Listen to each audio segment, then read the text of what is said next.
আটা ময়দা সুজি ছাড়া কিভাবে আমি মজাদার এই টুটি ফুটি কেকটা তৈরি করছি সেই ভিডিওটাই আজকে আপনাদের সাথে শেয়ার করব।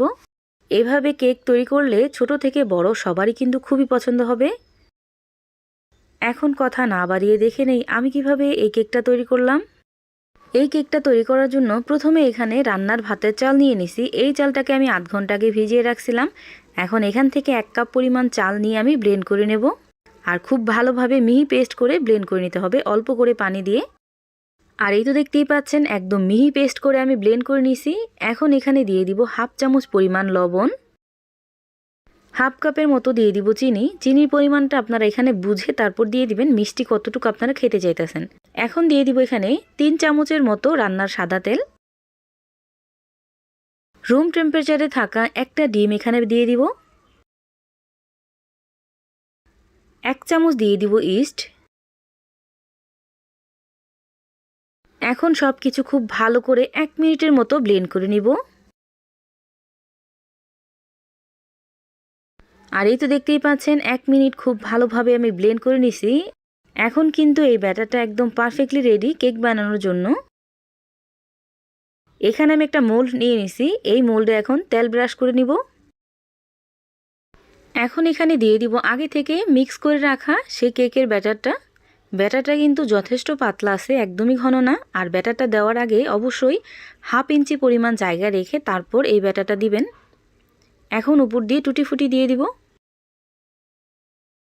এখন আমি এই কেকটা বেক করে নেব। প্রথমেই আমি একটা ফ্রাই প্যান চুলায় বসাই দিছি আর দিয়ে দিব একটা কাগজ। আর এই কাগজটা দিয়ে উপরে আমি কেকের এই মোলটা বসিয়ে দিব। আর চুলার হিটটা রাখবো মিডিয়াম টু হাই হিটে। মিডিয়াম টু হাই হিটে 15 থেকে 20 মিনিট রাখলেই কিন্তু কেকটা একদম পারফেক্টলি বেক হয়ে যাবে। আর ঢাকনার উপরে যেই ছিদ্রটা আছে এই ছিদ্রটা অবশ্যই বন্ধ করে দেবেন। প্রায় 10 মিনিট পর আমি ঢাকনাটা উঠিয়ে একটু চেক করে দেখব যে কেকটা হয়েছে কিনা। এখনও কেকটা একটু সামান্য পরিমাণ কাঁচা আছে।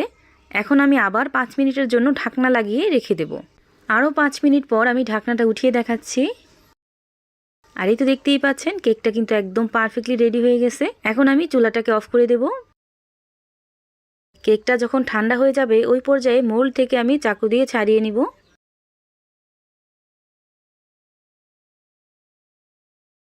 আর এই তো তৈরি হয়ে গেল মজাদার টুটি ফুটি কেক। কোনো রকম আটা ময়দা সুজি ছাড়া। এভাবে বাসায় অবশ্যই একদিন ট্রাই করবেন, ইনশাল্লাহ আপনাদের কাছেও খুবই ভালো লাগবে। আর এই কেকটা কিন্তু যথেষ্ট সফট ছিল।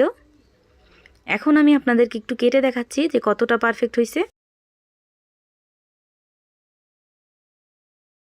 এখনও যারা ভিডিওতে একটা লাইক দেন নাই প্লিজ একটা লাইক দিয়ে দিবেন। আর ভালো লাগলে ফ্যামিলি অ্যান্ড ফ্রেন্ডদের সাথেও শেয়ার করবেন। আমার এই ভিডিওটা যদি ফেসবুক পেজ থেকে দেখে থাকেন তাহলে আমার পেজটা ফলো দিয়ে রাখবেন। আর যদি ইউটিউব চ্যানেল থেকে দেখে থাকেন তাহলে আমার চ্যানেলটা সাবস্ক্রাইব করে পাশে থাকা বেল আইকনটা বাজিয়ে দিবেন। তাহলে আমি প্রতিদিন ভিডিও ছাড়লে আপনাদের কাছে খুব তাড়াতাড়ি পৌঁছে যাবে। সবাই ভালো থাকবেন, সুস্থ থাকবেন। আল্লাহ হাফেজ।